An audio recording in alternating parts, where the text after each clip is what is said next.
यहाँ पे आप एक फ़्लाइट मैनेजमेंट सिस्टम की होम असाइनमेंट ले लें, जिसके फीचर्स ये होंगे कि आपने दो क्यूज़ लेनी है लैंडिंग के लिए, दो क्यूज़ लेनी है टेक ऑफ के लिए, और दो अराइवल्स के लिए, दो डिपार्चर के लिए, और इनके अंदर आपने लोड बैलेंसिंग करना है। सपोज़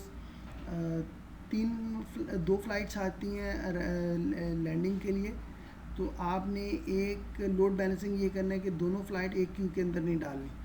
आपने एक फ़्लाइट एक क्यू के अंदर डालनी है लैंडिंग के वाली, और दूसरी जो है ना वो क्यू के अंदर डालनी है। इसी तरह से 4 फ्लाइट्स या 5 फ्लाइट आ जाती हैं तो एक के अंदर 3 होनी चाहिए और दूसरी क्यू के अंदर 2 होनी चाहिए, ताकि लोड बैलेंस रहे।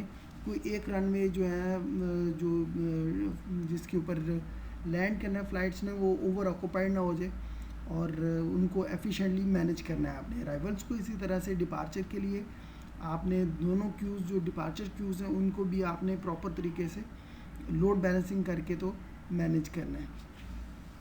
इसी तरह से आपने प्रायोरिटीज़ को भी इम्प्लीमेंट करना है कि अगर किसी फ़्लाइट के अंदर जो कि अराइवल है और एक लॉन्ग क्यू बन गई, एक क्यू के अंदर अराइवल क्यू के अंदर 10 फ़्लाइट्स हैं और दूसरे के अंदर 9 फ़्लाइट्स हैं, तो सपोज़ पहली वाली जो क्यू है उसके अंदर प्लेन आईडी नंबर 5 के अंदर या 4th पोजीशन के ऊपर है, जो क्यू के अंदर कहीं मिडिल में है, वहाँ किसी को हार्ट अटैक हो जाता है, तो आपने इमरजेंसी तौर पे उस फ्लाइट को लैंड करवाना है। तो डेफिनेटली वो प्रायोरिटीज़ जो हमने डिस्कस कर चुके हैं, तो वो प्रायोरिटीज़ भी आपने इम्प्लीमेंट करनी है। और फिर आपका जो फ़्लाइट मैनेजमेंट सिस्टम है वो फिर डिफरेंट रिपोर्ट्स भी हमें बताए। ये वो रिपोर्ट्स ये हो सकती हैं कि कौन सी डेट है, डेट के अंदर किस फ़्लाइट के रनवे के ऊपर कितनी फ़्लाइट्स लैंड हुई, ऑन एवरेज फ़्लाइट का वेटिंग टाइम कितना रहा। तो इस तरह की कुछ रिपोर्ट्स, और ये भी बताया कि कितनी फ़्लाइट्स प्रायोरिटी वाइज जो है ना वो उनको आपने लैंड करवाया। तो ये कुछ डिफरेंट रिपोर्ट्स हो सकती हैं, ये डिपेंड्स ऑन यू पीपल कि आप सोचें और कितनी रिपोर्ट्स हो सकती हैं उनको इम्प्लीमेंट करें। जैसे कोई फ़्लाइट आती है अराइवल के लिए, तो आपने उस फ़्लाइट की पूरी इंफॉर्मेशन लेनी है, रिकॉर्ड बनाना है, और फिर आपने वो अराइवल क्यू के अंदर जो है ना आपने ऐड ऑन करनी है वो फ़्लाइट की डाटा, वो रिकॉर्ड इंसर्ट करना है। जो रिकॉर्ड आप मेंटेन कर सकते हैं वो फ़्लाइट का आईडी हो सकता है। फ़्लाइट जो आ रही है, सपोज़ कराची से वो आ रही है और लाहौर में वो लैंड करना चाह रही है, तो उसके पास इस वक्त जब वो लैंडिंग के लिए आ रही है तो उसके पास फ्यूल कितना है, डेट एंड टाइम कर लें। और फिर जब वो आके क्यू के अंदर लगती है तो उस वक्त टाइम कितना था, कितना है उसका वो टाइम नोट कर लें। फिर जब वो लैंड करेगी, एक्चुअली लैंड करेगी, तो वो टाइम नोट करना है आपने। और फिर इन दोनों के टाइम के दरमियान कितनी देर उसको लाहौर के अंदर लैंड करने के लिए उसको वेट करना पड़ा, वो दोनों का माइनस डिफरेंस जो है ना वो वेटिंग टाइम होगा। तो ये सारी चीज़ें आपने देखनी है, और साथ ही आपने वो देखनी है कि उसको रनवे कौन सा असाइन हुआ है। तो ये इंफॉर्मेशन भी आपने उस फ़्लाइट के लिए सारी रिकॉर्ड करनी है। सिमिलरली जो फ़्लाइट्स टेक ऑफ करना चाह रही हैं, डिपार्चर की फ़्लाइट्स की इंफॉर्मेशन आपने रिकॉर्ड करनी है। फ़्लाइट का आईडी करें, डेस्टिनेशन उसका लें, schedule time, date and time क्या था, एक्चुअली वो कितने बजे उसने टेक ऑफ किया, दोनों का डिफरेंस डेफिनेटली वेटिंग टाइम होगा। फ़्लाइट का स्टेटस कैंसिल हो गई है, डिले हो गई है, तो वो जो स्टेटस होगा ऑन टाइम के ऊपर है, तो वो स्टेटस उसका मेंटेन रखें। और उसको रनवे कौन सा, कि किस रनवे से उसने टेक ऑफ लेना है, तो रनवे आईडी जो है ना ये इंफॉर्मेशन सारी जो क्यू मेंटेन होगी डिपार्चर वाली, ये सारी इंफॉर्मेशन लेके लोड बैलेंसिंग करते हुए ये रिकॉर्ड सारी आपने इंफॉर्मेशन रिकॉर्ड करनी है।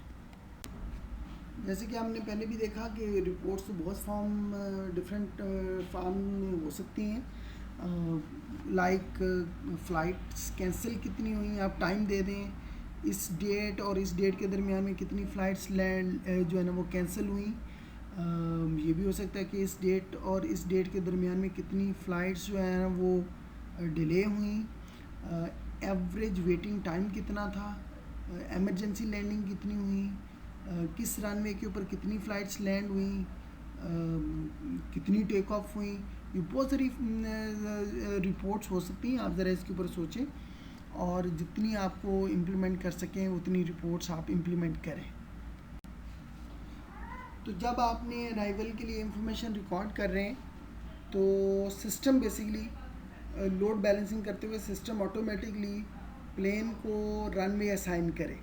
अगर Q1 के अंदर 9 फ़्लाइट्स हैं तो 10वीं फ़्लाइट अगर आ रही है तो वो जो अराइवल की Q नंबर 2 है उसके अंदर उसको जो जगह मिलनी चाहिए, तो ये सिस्टम खुद से डिसीशन करे।